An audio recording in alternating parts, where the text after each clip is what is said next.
The Box 12 Association of Toronto is pleased to present this fire action video as a method of raising funds for the Ross Tilley Burn Center at the Wellesley Hospital. It covers the activities of area firefighters during the years 1990 and 1991. Due to the nature of some of the following incidents, this video may not be suitable for all family members.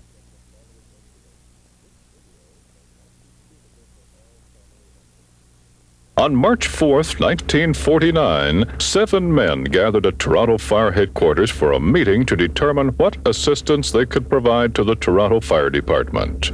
They had an interest in the department and in attending fire scenes. Arising from this, the Box 12 Association was officially formed with its major function to serve refreshments to the firefighters at multiple alarms. Named after the firebox that was struck for the Great Toronto Fire of April 19th, 1904, the Box 12 Association took little time in establishing itself. By May of that first year, the Toronto Firefighters Union Local 113 offered to purchase a truck to be outfitted as a canteen. The truck was placed into service on September 15th, 1949, and 2 days later was initiated at one of the most devastating fires in Toronto's history. On September 17th, 1949, 119 people lost their lives when the SS Noronic burned at Pier 9 on the Toronto waterfront. This fire, however, marked the beginning of over 42 years of continuous service Box 12 has provided to the Toronto Fire Department. In fact, of the current membership still active, Norm Barker has served for almost 41 years, Claire Mailer, 39, and Bill Weatherall, 30. Over the years, such individuals as George Fox, former president of American LaFrance in Canada, Dr. Robert Ralph, former TFD physician, George Herring, former U.S. Consul General, and W. Scott, former Fire Marshal of Ontario, have had their names on the membership list. Although the multiple alarms have decreased in number from years gone by, the Box 12 Association is just as active in 1992, if not more so, in its efforts to assist the Toronto Fire Department. It is hoped that this alliance and cooperation will continue for many years to come. Honey, somebody said you got hurt. I'll have a little son.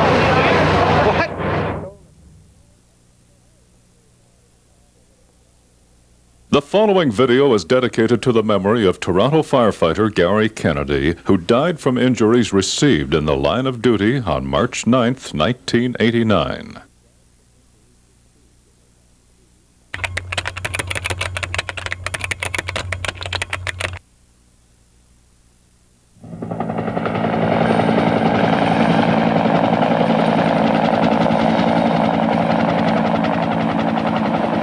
February 12, 1990 will go down as one of the blackest days, both figuratively and literally, in the history of Hagersville, Ontario. Unfortunately, there would be 16 more before this came to an end. At 1:12 a.m., fire dispatch received a call for a fire at the Tire King Recycling Company. Knowing the site, a heavier than usual initial response was sent.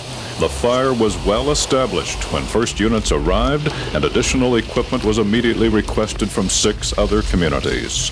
With a known fuel load of about 14 million tires, it became apparent a massive effort was going to be needed just to contain this blaze.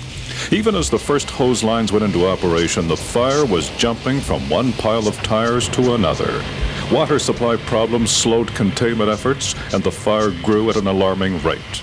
By dawn on the 12th, a total of 12 stations were on the scene with 9 pumpers, 6 tankers, a rescue, and over 100 firefighters. Despite the utmost efforts of emergency personnel, the battle was lost by 11 a.m. as fire consumed the office and shop buildings and now covered an area of over 725,000 square feet. A disaster was declared and evacuations were initiated in the surrounding area as dense, toxic, oily black smoke blanketed the area. Over the following days, various products were tried in an effort to quell the blaze, but these proved ineffective. Part of that ineffectiveness was due to the large fire area and the inability of hose streams to penetrate the center of the inferno. Finally, based on discussions with provincial officials, it was decided to bring in Ministry of Natural Resource water bombers.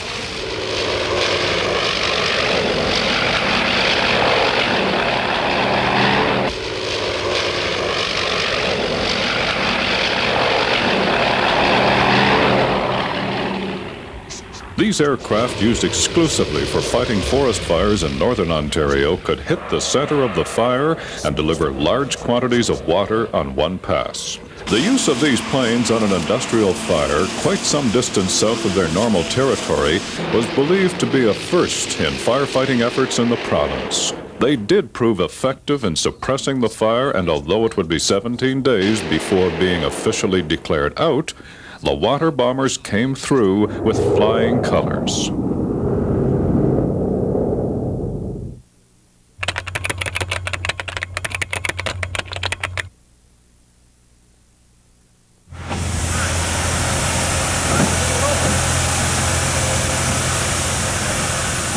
Car or small vehicle fires are generally routine for fire crews.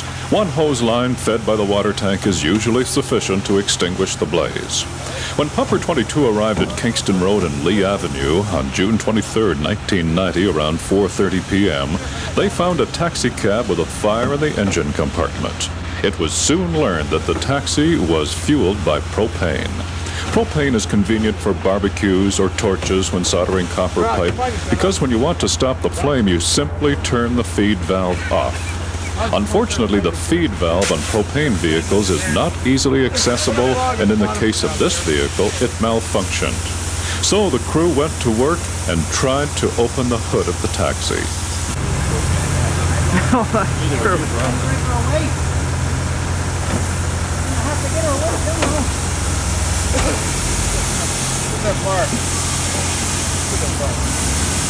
Give the axe on the front, strike the whole thing away.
Meanwhile, the propane continued to burn away most of the combustibles inside the engine compartment.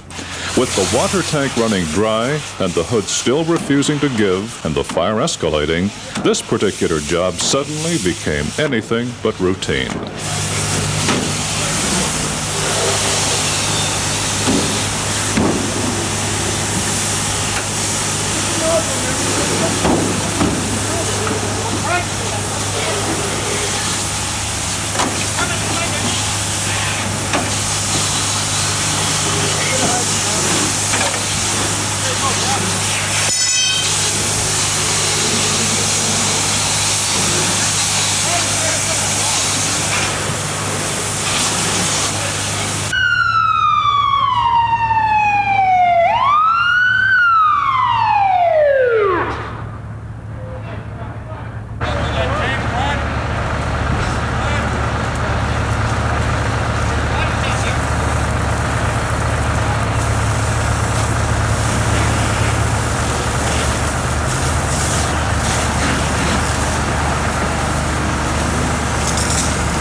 Since there was no way to extinguish the fire, all they could do was keep the rest of the taxi cool and wait it out. Increasing the number of propane vehicles for ecological reasons will probably not be met with enthusiasm by the guys at Toronto's Station 22.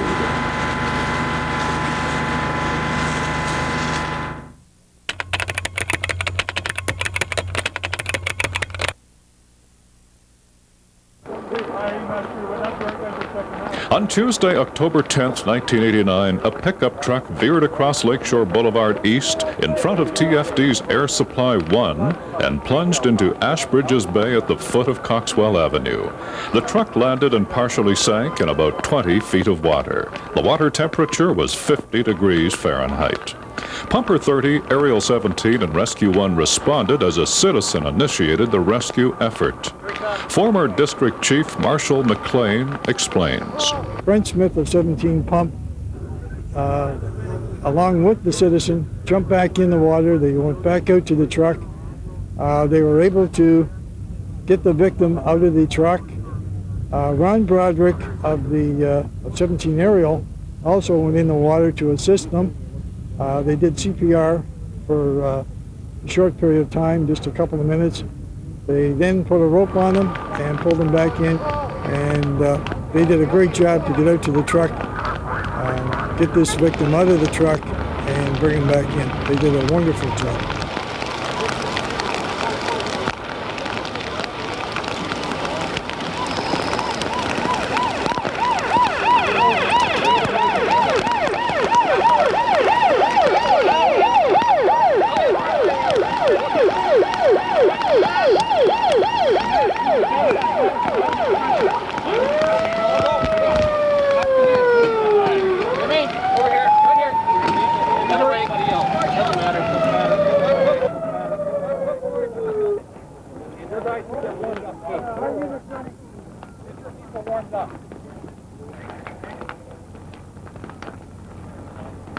Despite the tremendous efforts of fire and ambulance personnel and the private citizen, the driver did not survive. First ambulance, when you want. First one right here. This one? Yep.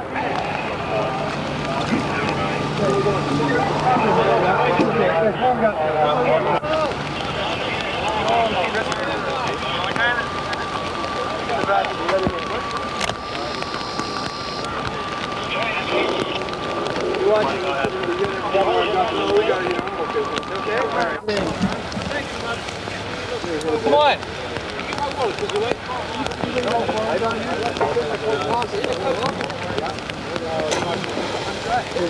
Shit, I lost the sock. Don't worry about it. Watch it, this stuff's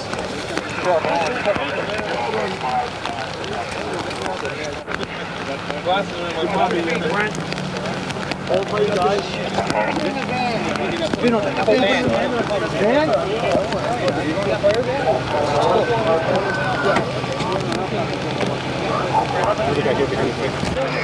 No, I will.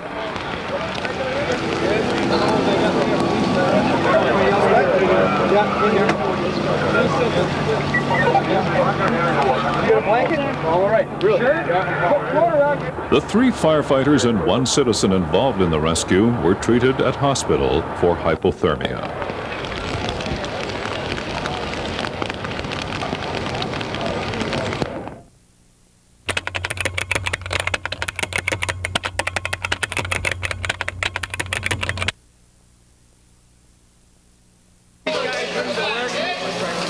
Fire quickly involved the first floor of this 2-story brick townhouse at 40 Blake Street on October 17, 1990, trapping 5 occupants, including 3 children on the 2nd floor. When first alarm crews arrived at 9 a.m., all 5 had jumped from windows into the arms of a neighbor and a policeman.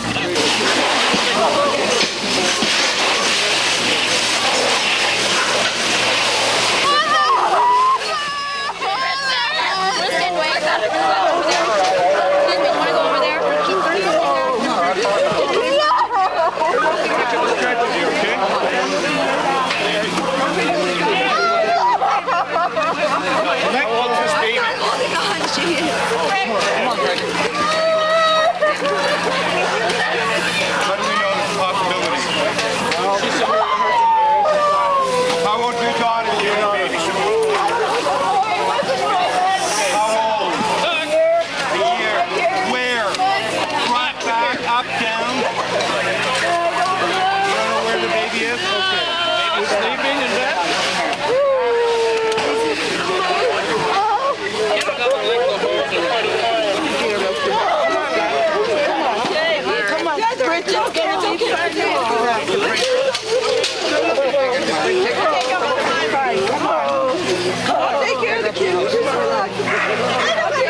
A help call was immediately requested, bringing 2 more pumpers, another aerial, a heavy rescue, air supply unit, and command vehicle.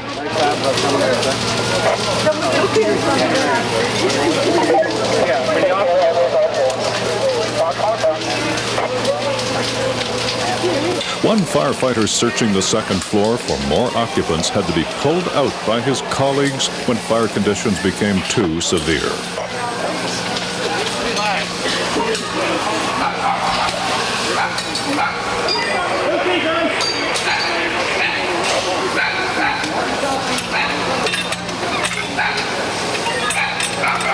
The fire, which started in the living room, gutted the first floor and caused $35,000 damage. The 2 women who jumped suffered non-life-threatening injuries and had to be taken to hospital. Fortunately, initial reports of a baby trapped in the townhouse proved unfounded.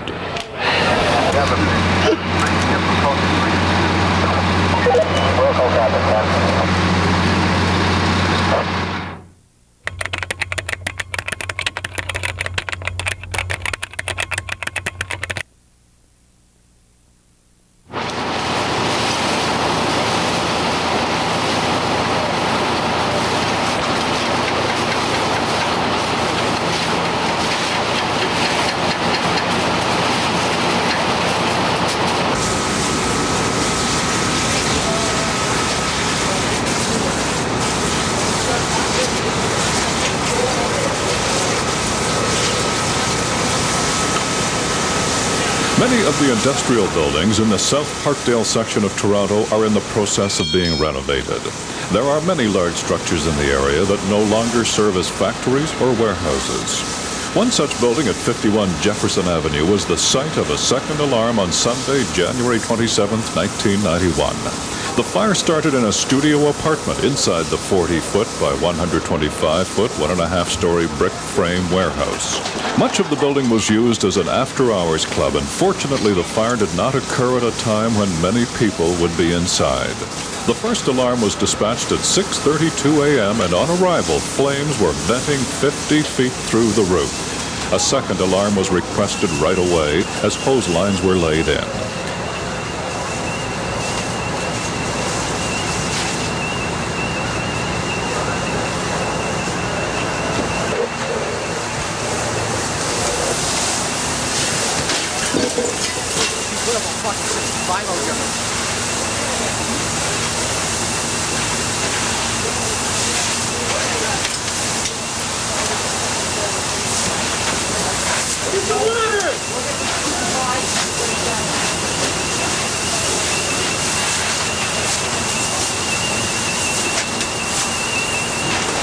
Two occupants were trapped in an adjoining structure, but managed to escape as the wall of flame blocking their exit was knocked down by the first operational hand line.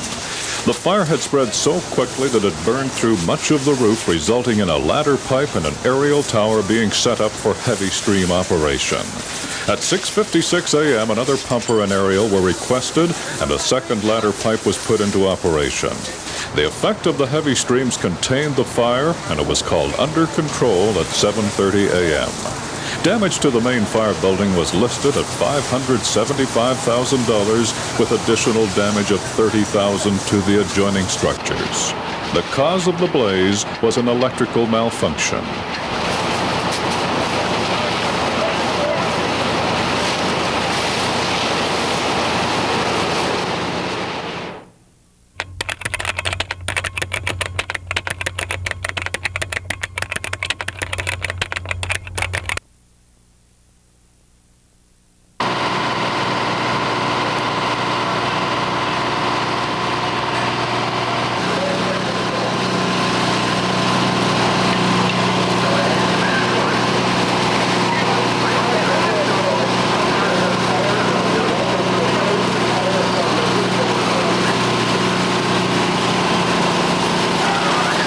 They say lightning never strikes in the same place twice, but that's certainly not the case with fires.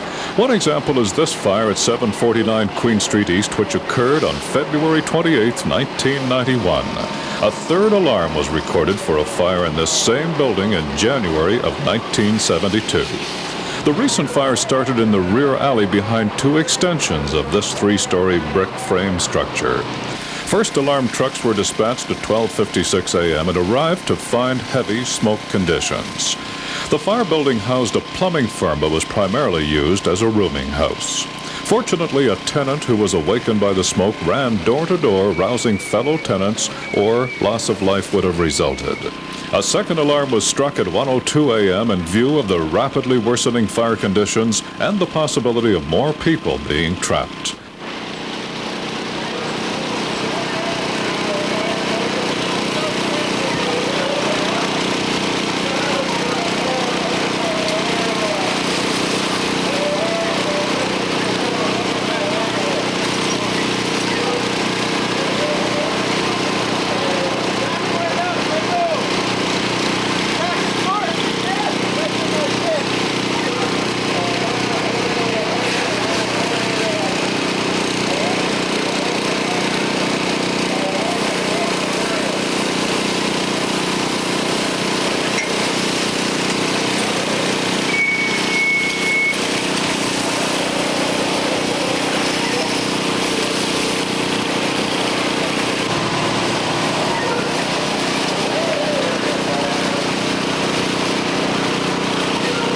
By now, one tenant had been rescued from the second floor.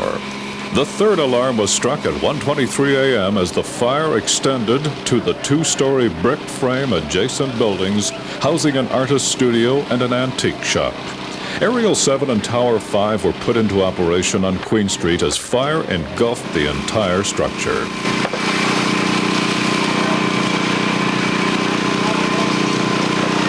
At 1:37 a.m., 2 additional pumpers were requested, and a total of 22 hand lines were used to control the fire, but not before the roof and the rear section of the building collapsed.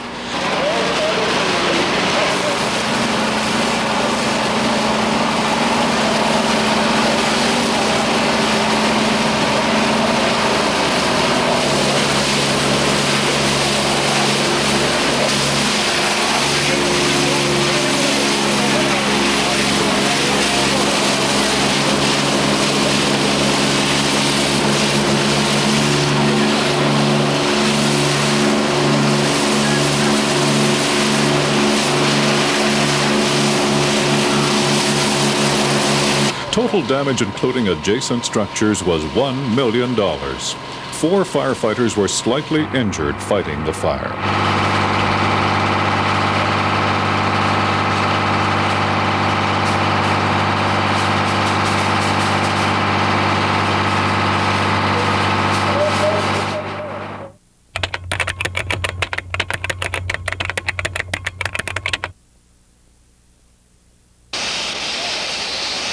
This was the sound heard for blocks on the morning of April 8, 1991, as propane spewed from 2 holes on the top of a pro-transit propane tanker. The driver had been detoured onto Shaw Street just north of DuPont because of a traffic accident. He misjudged the clearance of a railway bridge. Under the bridge, and the bridge is too low for the truck. And it cleaned the relief valves off the top of the tank. That's why the propane's spurting out. Because of the nearby traffic accident, Toronto firefighters were on the scene almost immediately. Crews doused the truck with numerous lines to help dissipate 25,000 liters of propane, which, if ignited, could have literally blown the neighborhood sky high. Realizing the danger, an evacuation was initiated. After a tense 3-hour battle, the leak was finally capped by firefighters, and the truck was removed to the Pro Transit Company yard in Cambridge, Ontario, to let the remaining propane dissipate. Despite the enormous danger, there were no injuries during this incident.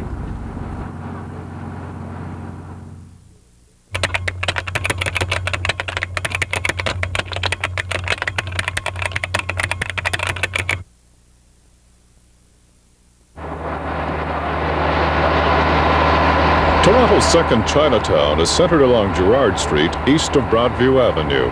In the late evening of April 12, 1991, a fire at 669 Girard Street East in a Chinese restaurant with apartments on the second floor kept TFD personnel busy for over 2 hours before it was called under control. The first alarm came in at 11:22 p.m., and first-in crews found fire in the front wall on the second floor. The fire worked into the ceiling and roof area and then traveled laterally through concealed spaces. Extra trucks were called in at 11:31 p.m. and 11:34 p.m. as an attempt was made to halt the fire spread and attack it through the roof.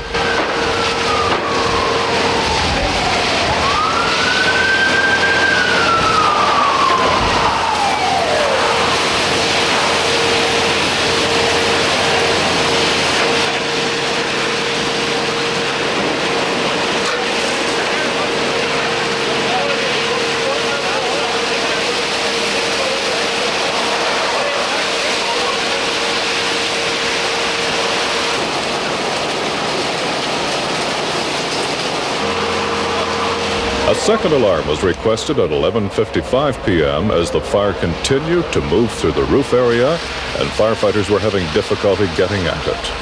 2 more pumpers were requested at 12:29 a.m. as the adjacent structure became involved. Due to the fear of structural instability, crews were removed from the roof of the initial fire building and continued their efforts from ladders at the rear.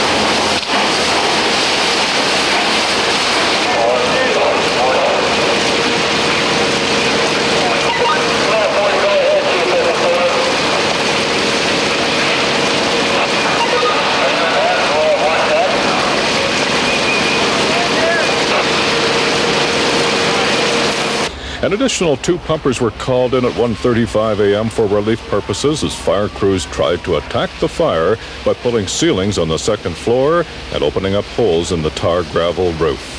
Fire travel was eventually slowed and the 16 hand lines used brought the fire under control at 2:04 a.m. after a hard fight. The fire was electrical in origin and the damage was estimated at $500,000.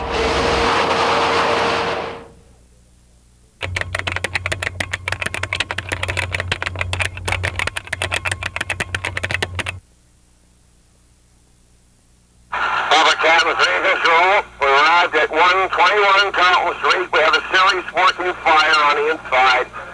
Request a help call. Roger, pumper 3 requesting help call. Be advised of the holes in the floors. Is that Keith? Vacant abandoned buildings always draw the homeless, particularly if left that way for a long period of time. Once transients move in, fires can occur either deliberately or accidentally. The 4-story brick structure at 121 Carlton Street was no exception. The former Carlton Hotel, and more recently Larry's Hideaway, had been empty for close to 5 years. A small fire broke out in the floor space on the second floor west wing on October 15, 1991, but was extinguished with a first alarm assignment. As crews picked up, the question on everybody's mind was, when's the next one? That question was answered 9 hours later. Trucks were dispatched at 12:28 a.m. October 16, 1991, and Pumper 3 arrived at 12:31 a.m. and immediately called for help. The 1st District Chief arrived to find the fire rapidly progressing and requested a second alarm, which was dispatched at 12:34 a.m. As Chief Ball did his size-up, fire flashed across the entire 3rd floor of the West Wing, and the 3rd alarm went out at 12:38 a.m.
The TFD had a battle on their hands. An interior attack was considered too risky in view of the condition of the building and the rapid escalation of the fire. Aerial 10 and Tower 5 were set up on Carlton Street to direct heavy streams into the front of the building, while Tower 2 was special called at 12:43 a.m. to set up in the rear. Fire continued to progress into the 4th floor, and a partial collapse of the west wing injured one firefighter. A number of portable turrets were set up, and a total of 17 lines were used. Aerial 7 was eventually put up in front of the building. The fire was called under control at 2:11 a.m., but not before causing over $1 million in damage. In view of its condition, the building was demolished shortly afterwards.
Halloween fell on a Thursday in 1991, and while the treats started for the kids at dusk, the tricks for the Toronto Fire Department started at dawn. A passing police officer noted smoke issuing from a large two-story brick store and apartments at 3368 Yonge Street, and promptly started alerting tenants.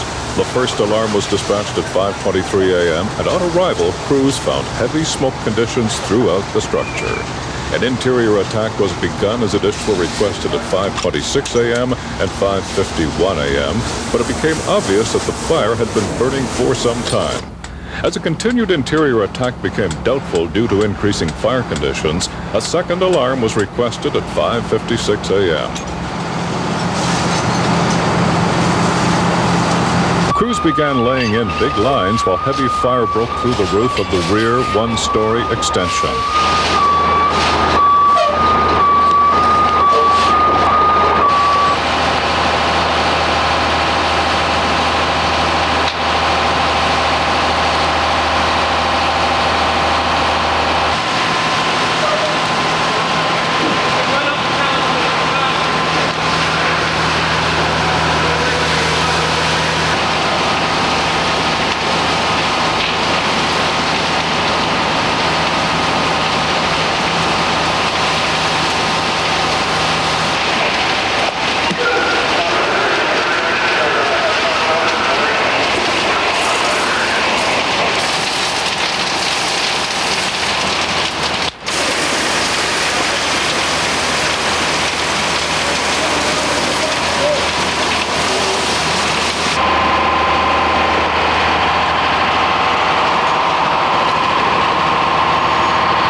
Fire conditions also escalated into the second floor apartments, and 3 ladder pipes were put into operation at the front, side, and rear of the fire building. Despite an all-out effort, fire conditions worsened, requiring additional manpower and equipment, and finally a third alarm was dispatched at 6:55 a.m. The second floor roof collapsed, and falling debris sent 1 firefighter to hospital. The heavy streams from the aerials were effective in controlling the fire and were supplemented by numerous hand lines through windows and doors. The fire was called under control at 7:22 a.m., but not before causing $1.2 million in damage and injuring 5 firefighters. Arson was later confirmed as the cause of the fire.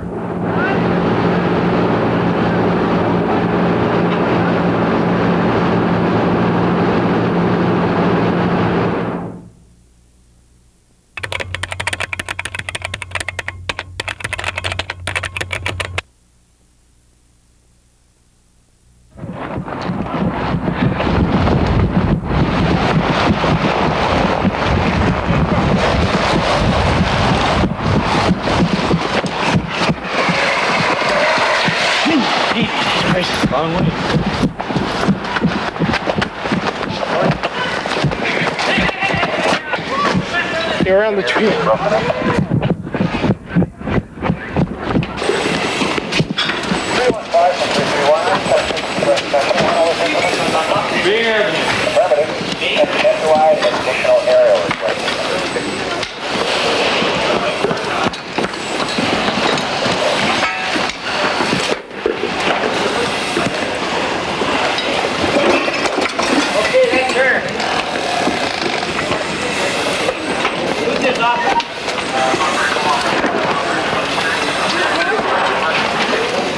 Okay, coming.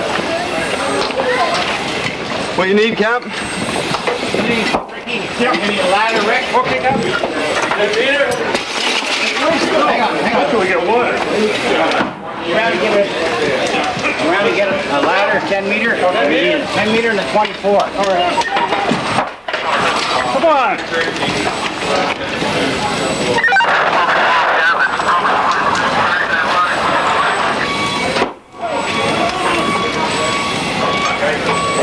He's going pretty good in there too. We're gonna need another line here too.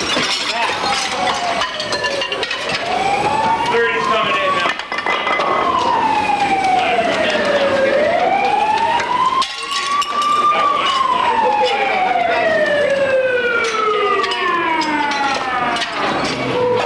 When we get another line, we're gonna go around the back to the other house. Right up the back and around. 30.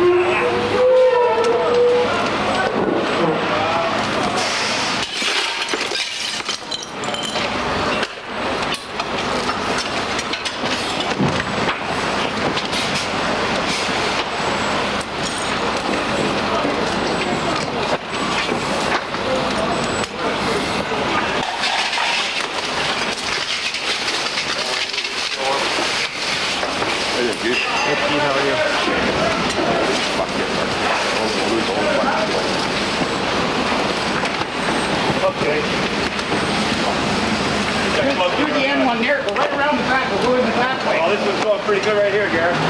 Get another line in here. Somebody give him a hand to hook that truck up. Well, Hawkins, give him a hand to hook the pump up. That hydrant.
Sunday, November 17, 1991, crews were still mopping up at an earlier third alarm when Toronto Fire received a call for a fire in a townhouse at 50 Blake Street.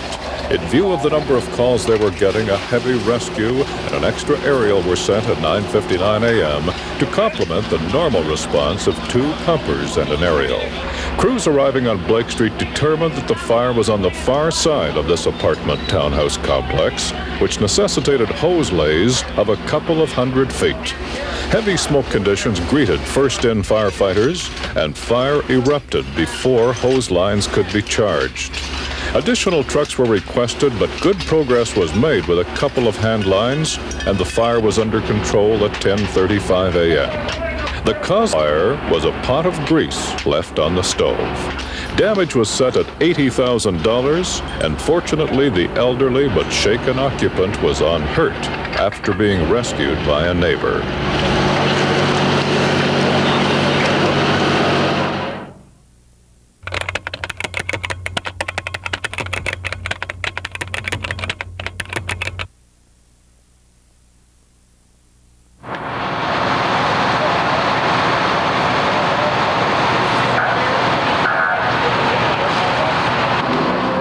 Basement fires are generally viewed with disdain by most firefighters, although these are a challenge.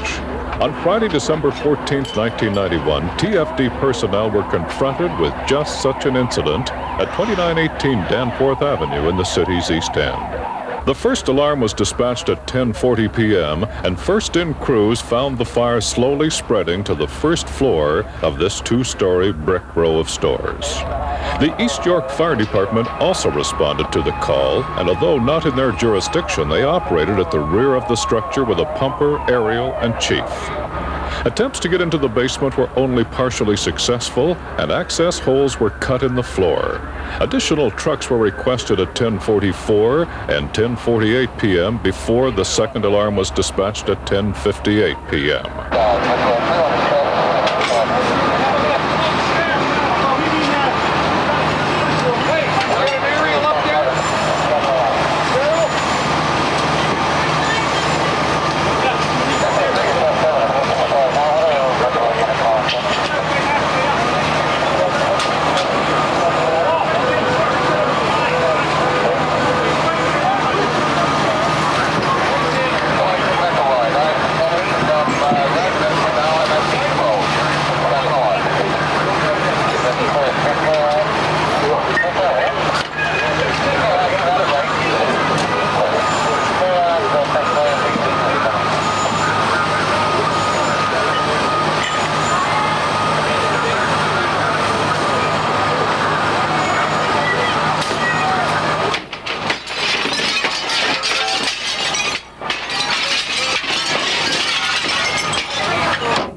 Hose lines were taken into the store to the west of the fire building and also onto the roof.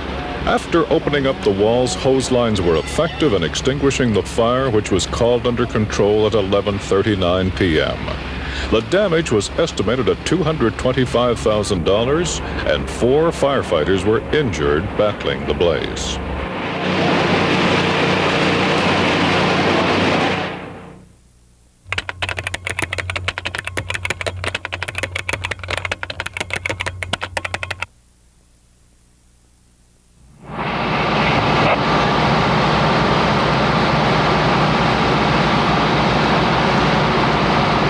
The last fire in this video took place in Toronto's West End on Friday, December 27, 1991. Responding to the first alarm just after 10 p.m., crews from Station 8 and 31 found this vacant dwelling well involved. A help call was requested in short order, and with the fire gaining a strong hold in the roof area, a second alarm was requested by Acting Platoon Chief Ball at 10:23 p.m. 2 aerials were set up as the fire began to break through the roof. Between radiant heat and embers, the fire extended to the roofs of the exposure dwellings on either side of the main fire building, necessitating the transmission of a third alarm at 10:30 p.m. 2 master streams from aerials, in addition to 18 hand lines, halted the spread of the fire and were effective in knocking down the fire in the original dwelling. 1 firefighter was injured when he fell 2 floors through a false ceiling. The fire was declared under control at 11:15. Damage from the blaze was estimated at $300,000. Cause is under investigation.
Roger, pumper 4.